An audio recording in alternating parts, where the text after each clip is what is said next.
샤인마스카 품질 넘어 품격을 위한 재매 매뉴얼 7번째 시간을 가져보도록 하겠습니다. 저번에 이어서 6월 포도원 과원 관리에 대해서 알아보도록 하겠습니다. 씨 없는 포도 생산을 위한 생장주정제 1차 처리 시기는 꽃이 모두 핀 1, 2일 후이고 2차 처리는 포도알이 8에서 10mm 생장했을 때 처리한다. 생장주정제 처리 시 착립촉진제를 고농도로 섞으면 포도알이 너무 많이 달려 송이 다듬기에 많은 일손이 소요된다. 또한 생장주정제 처리 후 포도알 달림 정도를 판단하여 송이 다듬기 및 송이 속기로 착과량을 조절한다. 씨 없는 포도 생산하는 생장주정제 처리 시기인데요. 1차 처리는 포도 꽃송이에 꽃이 끝까지 다 핀 다음 한 하루 정도, 다 폈다 싶고 하루 정도 지난 다음에 생장주정제 1차 처리를 하면 알속기에 하기에 딱 알맞게끔 이렇게 착립이 됩니다.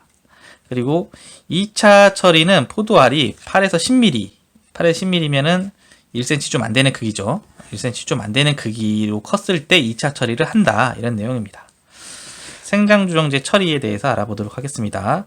소비자의 선호도가 높은 씨 없고 껍질째 먹는 포도알이 큰 샤인마스켓 생산을 위해 생장주정제 2회 처리함. 이거는 생장주정제를 씨를 없애기 위해서는 지베렐린 2차 처리까지 해야 된다. 이 내용입니다.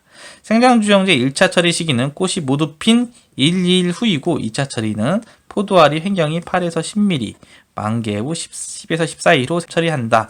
이건 아까 서두에서 말씀을 드렸듯이 1차 처리는 끝송이까지 꽃이 다 핀 다음 하루 정도 지났을 때가 가장 적기라고 판단이 됩니다. 2차 처리는 포도알이 8에서 10mm 정도 컸을 때, 그 시기가 보통 만개 후 10일 이후 정도 되면 됩니다. 너무 늦게까지 기다리시면 안 되는 게, 지베렐린 같은 경우 만개 후 15일이 지났을 경우에는 지베렐린의 효과가 떨어집니다. 그래서 15일 전에 만개 후 10에서 14일에 처리하면 되겠습니다. 생장주정제 1차 처리 기간은 2일 정도로 짧아 꽃이 모두 핀 꽃송이를 찾아 처리하고 2차 처리 기간은 넓어 한 번에 처리할 수 있음. 생장주정제 1차 처리는 꽃 피는 시기가 다 차이가 있기 때문에 꽃이 끝까지 다 핀 거 위주로 1차 처리를 해주시고, 그러니까는 시간차를 둬서 먼저 핀 것을 처리하고 나중에 핀 건 나중에 처리하고 이런 식으로 나누어서 처리해야 되고, 2차 처리는 한 번에 다 몰아서 해도 되겠습니다. 사례를 한번 읽어볼까요? 경북 상주시 땡땡 농가에서 생장주정제 1차 처리 후 포도알이 적게 달린 것을 저온 피해로 생각했으나 1차 처리를 늦게 하여 알달림이 적었음. 씨 없는 포도 생산의 핵심 기술인 생장주정제의 처리 시기는 중요한데 꽃이 모두 핀 3, 4일 후에 처리하면 적은 알달림으로 상품성이 떨어질 수 있음. 생장주정제 처리에 의한 적은 알달림으로 상품성이 떨어지는 것을 방지하기 위해서 꽃이 모두 핀 1, 2일 후에 처리함. 이거는 너무 늦게 처리하면 안 된다. 이런 내용입니다. 너무 포도와 생장주정제를 1차 처리를 너무 늦게 처리하면 이게 포도가 좀 쏟아지죠, 알이. 예.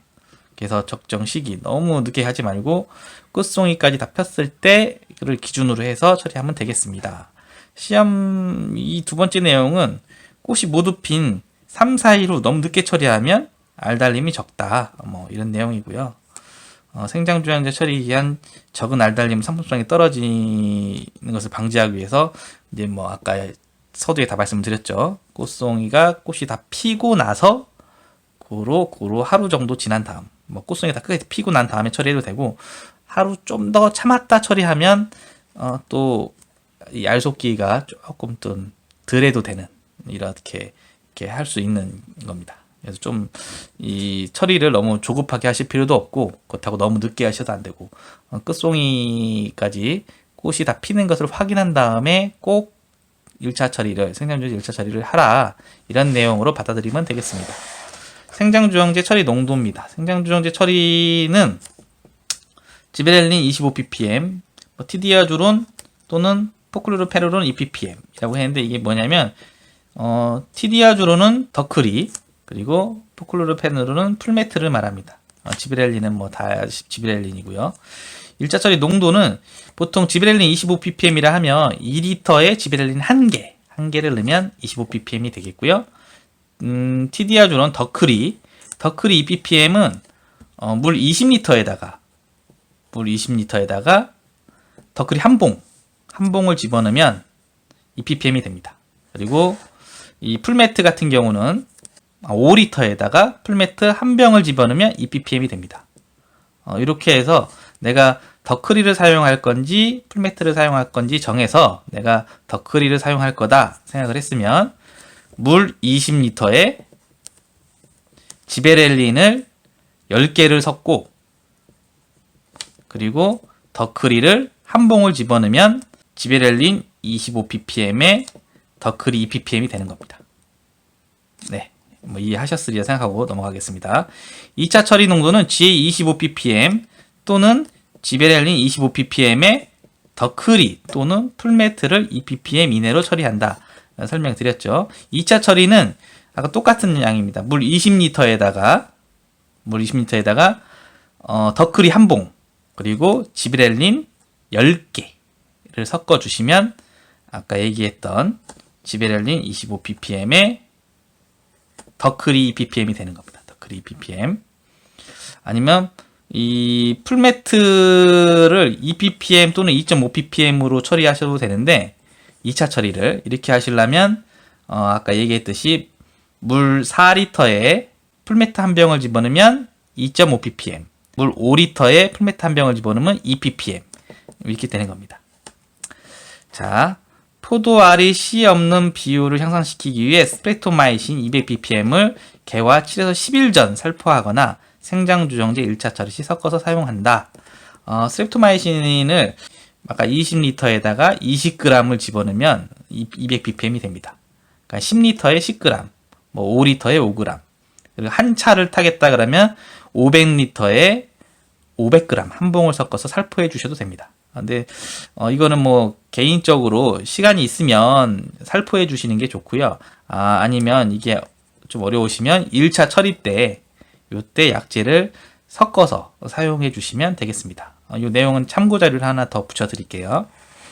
자, 포도 샤인마스크 생산주 처리 시기 및 농도는 아까 설명을 드렸는데 1차 처리는 이 책에서 소개하는 겁니다. 이 책에서 소개하는 농도는 지베렐린 25ppm에 그러니까는 더크리 2ppm을 처리해라 이런 내용입니다. 그럼 지베렐린 25ppm 아까 설명을 드렸듯이 이 내용을 만들려면 20리터의 물에 지베렐린 10개를 섞고 더크리를 한 봉을 집어넣으면 이 농도가 나옵니다.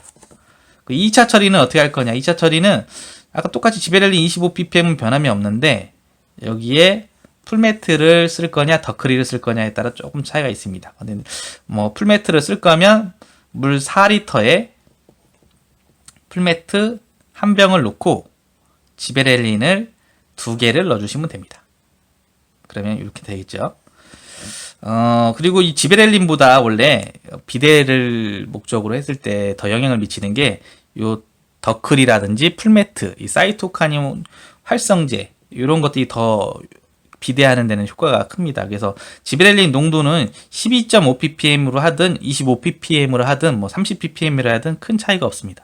그런데 이 사이토카닌 촉진 물질인 더클이나 뭐 풀매트, 알커 이런 거의 농도를 높였을 때는 포도가 비대되는데 효과가 더 있습니다. 그러나 이 뒤에 있는 이 풀매트 사이토카닌의 호르몬을 너무 과하게 처리를 하게 되면 품질이 많이 떨어지죠. 뻥가가 생긴다거나 아니면 나무에 과다착과가 돼서 나무에 안 좋은 영향을 미칠 수가 있습니다. 그래서 이 호르몬은 적정 농도를 꼭 지켜주셔야 됩니다. 그래서 뭐 책마다 소개하는 호르몬의 농도는 좀 차이가 있는데 표준으로 진흥청에서 나온 거는 이 내용을 권장을 합니다. 자, 생장주정제 1차 및 2차 처리 시기입니다. 사진을 좀 보시고요. 이때가 1차 처리 적기, 요 정도 됐을 때가 2차 처리 적기가 되겠습니다. 생장주정제 1차 처리 시 창립촉진제의 농도. 창립촉진제라는 것가 아까 얘기했듯이 더크리 풀매트를 풀이해서 창립촉진제라고 이렇게 표시를 한 것 같습니다. 포도알 달림 정도는 지베렐린보다 티디아주론, 이건 더크리, 포크로르페뉴론, 풀매트, 더크리 및 풀매트의 영향을 많이 받음 써 있네요. 제가 아까 처음에 강조했던 부분인데 생장주정제 1차 처리 시 지베렐린만 사용하면 포도알이 적게 달려 상품성이 낮음. 이 1차 처리 때의 더크리와 풀매트는 착립을 좋게 해줍니다. 착립을. 너무 많은 착립이 되면 알속기라든지 이런 쪽에 어려움이 있겠지만 이게 착립이 안 돼도 또 문제거든요. 그래서 적정 착립과 알의 비대를 위해서는 적정 농도의 사이토카닌 활성제 성분이 들어가 줘야 됩니다. 그래서 그게 더크리 풀매트를 섞어 줘야 된다. 그 농도는 아까 사전에 설명을 드린 대로 이렇게 하시면 되겠습니다. 지베렐린에 섞는 더크리 풀매트의 농도는 2ppm보다 높게 처리하면 포도알이 많이 달려 송이 다듬기에 일손이 많이 소요된다.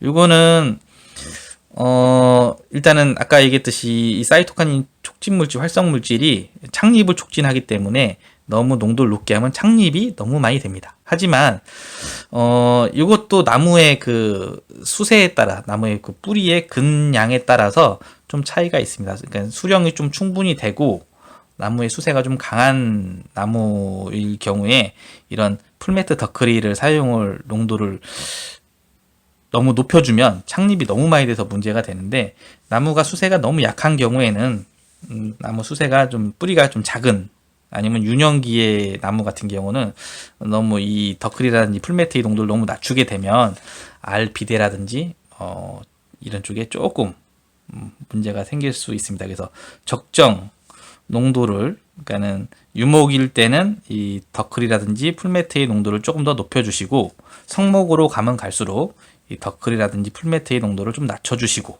이렇게 처리를 하시는 게 현명한 선택법이라 생각을 합니다. 어쨌든 이 책에서는 이렇게 소개를 하고 있으니까요, 참고하시고요. 사례를 한번 읽어드리겠습니다. 경기도 안산시 땡땡 농가는 생장주정제 1차 처리 시 지베렐린에 더크리 5ppm을 섞어 포도알이 너무 많이 달림. 생장주정제 1차 처리 시 지베렐린보다 더크리 또는 풀매트를 포도알 달림을 결정함. 네, 그렇죠. 송이 다듬기 효율성 향상을 위해 더크리 또는 풀매트의 농도를 2ppm으로 하고, 개화 전 꽃송이 다듬기 길이를 3cm로 조절함. 요거는 3cm도 좋지만 요즘은 2kg의 새송이를 소비자들이 선호하기 때문에 요거는 4cm, 꽃송이 다듬기는 언제 하냐에 따라 다르지만 개화 직전에 4cm는 넘겨줘야 한 700g 내외가 됩니다. 그래서 개화 직전에 한 손가락 2마디 이 정도를 생각을 하시고 꽃송이 다듬기를 해주시면 되겠습니다. 장기적으로 이 티디아주론, 이 더크리 또는 포크로르페뉴론, 풀매트의 농도를 포도알 달림 정도를 파악해 2ppm에서 1ppm 쪽으로 농도를 단계적으로 낮추어야 함.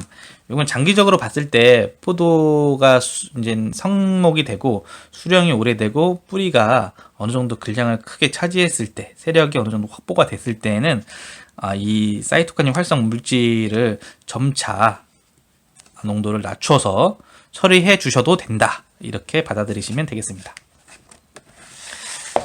생장주정제 처리 표시기 사용법. 요 생장주정제 처리 표시기는 제가 다른 동영상을 첨부를 해드리겠습니다.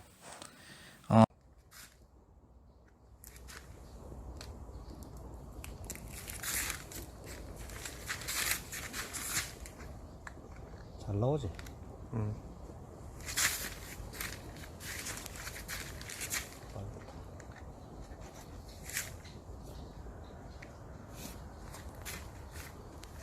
이 정도만 됐어. 생장주정제 이론 처리에 의한 생리장애. 생장주정제 처리 시 처음에는 꽃이 모두 핀 것을 처리하다가 작업을 무리하게 마무리하려는 생각으로 꽃을 안 핀 것을 처리함. 이거는 너무 일찍 호르몬 처리를 하지 마라, 이런 내용입니다. 그러니까 생장 꽃이 아까 계속 강조를 하고 있는데, 꽃이 끝송이까지 다 피지 않고 너무 빨리 처리를 하게 되면 이 꽃송이가 이렇게 굽어지는 이런 현상이 나타납니다. 포도송이가 엉망진창이 되겠죠. 여기 한번 읽어볼까요? 꽃이 모두 피기 전 생장주정제 1차 처리를 하면 포도알이 달리는 부위에 송이축이 30도에서 90도 정도 구부러짐. 네, 이렇게 꽃이 피기 전 좌가운데 생장주영제 처리에 의한 생리장애. 그러니까는 꽃이 다 이렇게 안 폈는데 생장주영제 처리를 하게 되면 이렇게 송이가 굽어진다. 이런 내용입니다. 자, 지베렐린 처리 시 유의사항.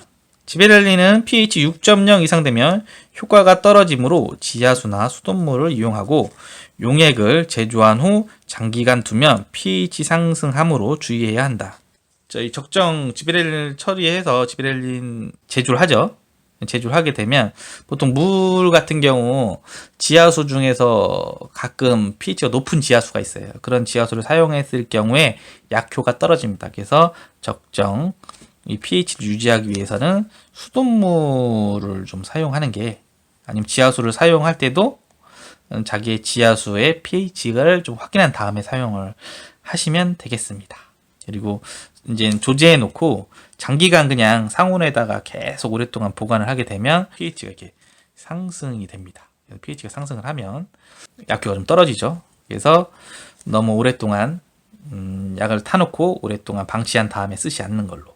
보통 약재를 타놓고선 하루 이틀 정도 3일까지 사용하셔도 되는데, 냉장고에 넣어놨다가 사용하시면 되는데, 약재를 타놓고선 2차 때까지 10일 놔두고 사용하시겠다 이러면은 약효가 좀 떨어지므로 그렇게 사용하시면 안 되겠습니다.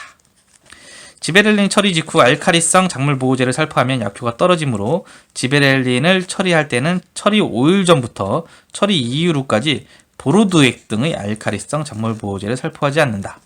예, 아까 그 pH에 대해서 설명을 좀 드렸는데, pH가 너무 높게 되면 약효가, 이렇게 모든 농약 같은 경우는 약효가 조금씩 반감이 됩니다. 예, 알카리성은 pH가 높은 농약을 사용하면 약효가 반감이 되고, 또 더 심한 경우 약해도 나올 수 있으니 이런 보로드액이라든지 이런 알카리성 약제는 사용을 안 하시는 것이 좋겠다, 이런 내용입니다. 지베렐린 할 시기에는 지베렐린이 흡수되는데 24시간 정도 걸리므로 처리 후 24시간 안에 비가 내리면 양액의 유실로 씨가 있거나 포도알이 정상적으로 비대하지 않을 수 있다. 이건 지베렐린을 처리하시고 나서 지베렐린하고 이제 풀메트, 더크림 이런 거 섞겠죠. 섞어서 사용하게 되면 이게 이제 충분히 흡수될 시간을 줘야 되는데, 이게 비가 내려서 씻겨 내려간다든가, 아니면 처리를 했는데 온도가 높아서 너무 빨리 말라버린다든가, 그러면 약효가 떨어지겠죠. 그죠? 약효가 떨어지면 포도알이 씨가 생기는 경우도 생기고 그렇습니다. 그리고 뒤에서 설명을 하겠지만 약해도 나올 수 있습니다. 자, 지베렐린 처리 시 기상에 따른 녹과 발생, 여기서 설명을 드릴게요. 건조한 30도씨 이상의 고온, 10도씨 이하의 저온에서는 지베렐린 흡수가 잘 안 되므로 온도 15도에서 25도씨 정도, 습도 50% 이상일 때 처리하는 것이 좋다. 그래서 1차 처리하기 전에는 충분히 관수를 통해서 습도를 올려놓은 다음에 처리를 해 주셔야 약이 충분히 흡수되는데 도움이 된다, 이런 내용입니다. 그리고 지베렐린 등에 의한 녹과는 30도씨 이상의 고온에서, 고온 및 건조하면 약액이 빨리 마르게 되면서 원형 녹과, 아니면 이런 원형 녹과가 생기게 되고요. 그리고 너무 습도가 높아서 비가 계속 내린다든지 해서 습도가 너무 높을 때 이렇게 처리를 해서 지연 건조가 되면 그때는 이렇게 부정형 녹과가 발생을 합니다. 근데 대체적으로 이 부정형 녹과보다는 이 온도가 좀 높아서 빨리 마르는, 그래서 이런 원형 녹과가 많이 생기게 되는데요. 이런 녹과가 생기게 되면 이 부위로 이렇게 터지는 현상이, 열과 현상이 나타날 수 있습니다. 한번 또 읽어볼게요. 포도알 과피의 녹과는 자흑색 품종에서 성숙기에 큰 문제가 없으나 황록색 또는 붉은색 품종에서는 상품성에 많은 영향을 주므로 주의해야 한다. 네. 다음 것까지. 온도가 30도 이상으로 높으면 아침 또는 저녁 시간에 생장주절을 처리하고, 건조하면 오전에 포도원에 물 주기를 하고 오후에 처리한다. 이게 이제 온도가 너무 높을 때 처리하면 아까 말씀드렸죠. 너무 빨리 마르게 되면 이렇게 원형 녹과가 이렇게 생깁니다. 그리고 생장주정제는 충분히 포도알에 흡수가 돼야 되기 때문에 충분히 흡수될 수 있도록 어느 정도의 습도가 이게 좀 필요합니다. 그래서 너무 건조하거나 너무 온도가 높아서 약이 빨리 말라버리면 이렇게 현상이 생기므로 온도가 높은 시간을 좀 피해서 2차 처리를 하시면 되겠습니다. 그래서 오전이나 오후에나, 아니면 너무 건조하면 오전에 물을 주고 오후에 처리해라, 뭐 이런 내용입니다. 순주리기 및 덩굴송 관리. 세 가지 순지리기는 1차 생장주용지 처리 7에서 10일 후에 세 가지의 가장 윗부분을 잘라주어 세 가지당 포도잎이 15매 정도 확보함. 그리고 포도원의 열간 거리, 좁은 경우에는 본잎을 12에서 13매 이상 확보하도록 하고, 좁은 열간 거리로 세 가지가 서로 겹쳐도 정상적으로 성숙한다. 세 가지가 생장하면서 발생하는 겹수 및 덩굴소는 주기적으로 잘라내어 세 가지가 서로 엉키지 않도록 한다. 요거는 이제는 한 송이 포도를 잘 익히려면 한 15잎 정도가 필요합니다. 15잎. 본엽으로 15잎이 필요한데, 그래서 본엽 관리를 잘 하셔야겠죠. 근데 이제 열간거리가 너무 좁아서 본엽 15매로 확보하기가 힘들 때, 그럴 때는 요거를 겹쳐서, 포도 이파리를 이렇게 겹쳐서 해도 된다, 이런 내용이고요. 만약에 내가 엽수가 좀 부족하다, 본잎이 만약에 부족하다 싶으면 부초를 이용해서 뭐 본엽을 좀 확보를 해도 됩니다. 근데 이제 부초를 이용하다 보면 뭐 너무 많은 부초 관리에 일손이 필요하기 때문에 농가분들이 꺼려 하셔서 본엽 가지고 관리를 하시라, 이런 내용으로 더 많이 지도를 해드리곤 있습니다. 어쨌든 본엽 관리로 하시려면 충분히 엽수 본엽 확보가 필요하다. 본엽 확보가 15매까지는 확보가 돼야 되는데, 거리가 좁으면 그냥 포도잎을 겹치게 해서라도 본엽을 15매 정도를 유지를 해 주십사 하는 내용으로 정리하도록 하겠습니다. 송이 다듬기 내용은 다음에 따로 영상을 좀 제작을 하든가, 아니면 다음에 내용을 요약해서 6월 중에 한 번 더 게시하도록 하겠습니다. 이상으로 샤인마스카 품질 넘어 품격을 위한 재배 매뉴얼 6월의 샤인마스카 관리에 대해서 교육을 마치도록 하겠습니다.